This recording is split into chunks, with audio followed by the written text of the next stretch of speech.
নমস্কার বন্ধুরা, জয়াস কিচেন থেকে আপনাদের স্বাগত জানাচ্ছি। আজ আমি রান্না করব চিকেন বলের কারি।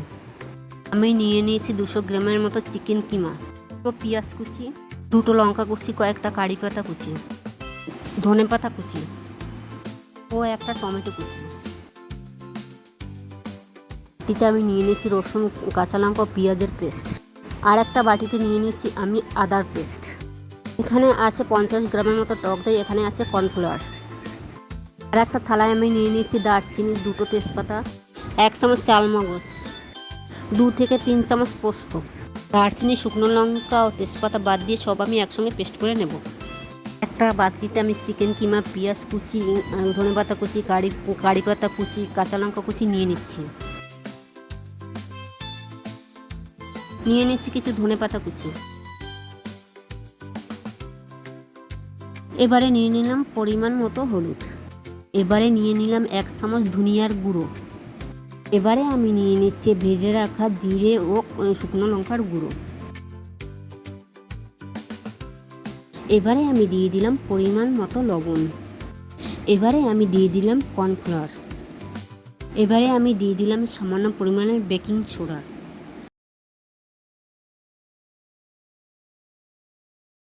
এবারে আমি দিয়ে দিচ্ছি গরম মশলার গুঁড়ো। এবারে দিয়ে দিলাম আমি 50 গ্রামের মতো টক দই। সব কিছু আমার দেওয়া কমপ্লিট। এবারে আমি ভালো করে মাখিয়ে নিচ্ছি।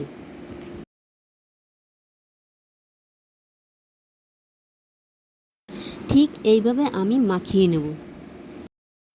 এবারে আমি এই মাখাটাকে গোল গোল করে একটা থালায় রেখে দিচ্ছি।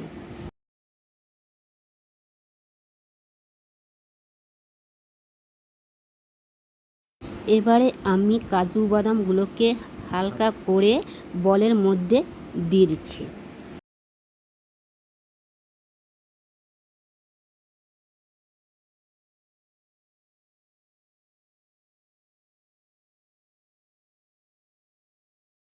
এবারে আমি সুজি দিয়ে হালকা করে কোট দিয়ে রাখবো বলগুলোকে। এবারে আমার কড়াইটাও গরম হয়ে গেছে, আমি পরিমাণ মতো তেল দিয়ে দিলাম। এবারে আমি খুন্তি দিয়ে তেলটাকে একটু নাড়িয়ে নিব। তেলটা আমার গরম হয়ে গেছে। এবারে আমি চিকেন বলগুলো এক এক করে সবগুলো ভেজে নেব।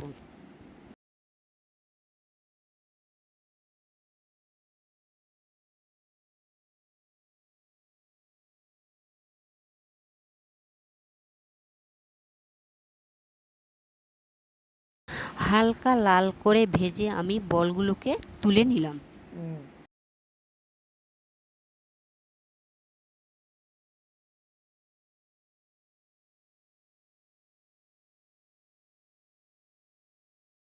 এবারে আমি বাকি যেগুলো রয়েছে সেগুলোও ভেজে নিচ্ছি।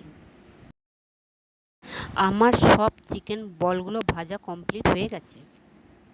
এবারে আমি ফোড়নের জন্য দিয়ে দিচ্ছি শুকনো লঙ্কা, তেজপাতা, দারচিনি ও গোটা জিরে। এবারে আমি দিয়ে দিচ্ছি আদা, রসুন, পেঁয়াজের পেস্ট।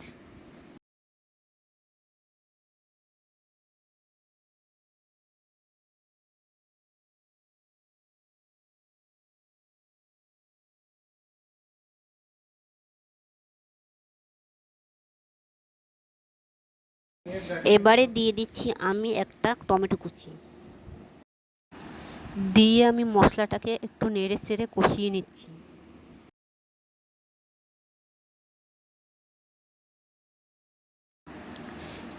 এবারে আমি দিয়ে দিচ্ছি কাশ্মীরি লঙ্কার গুঁড়ো, একটু হলুদের গুঁড়ো দিয়ে ভালো করে মশলাটাকে আবারও কষিয়ে নেব। এবারে দিয়ে দিচ্ছি চালমগজ ও পোস্ত পেস্ট করা। সব কিছু দিয়ে এবার মশলাটাকে ভালো করে কষিয়ে নেব।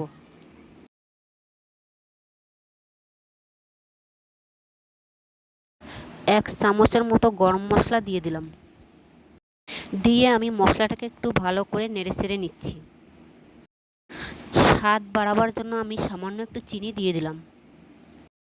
আবারও আমি একটু ভালো করে নেড়ে চেড়ে নিলাম। এবারে আমি একটু টক দই দিয়ে দিলাম।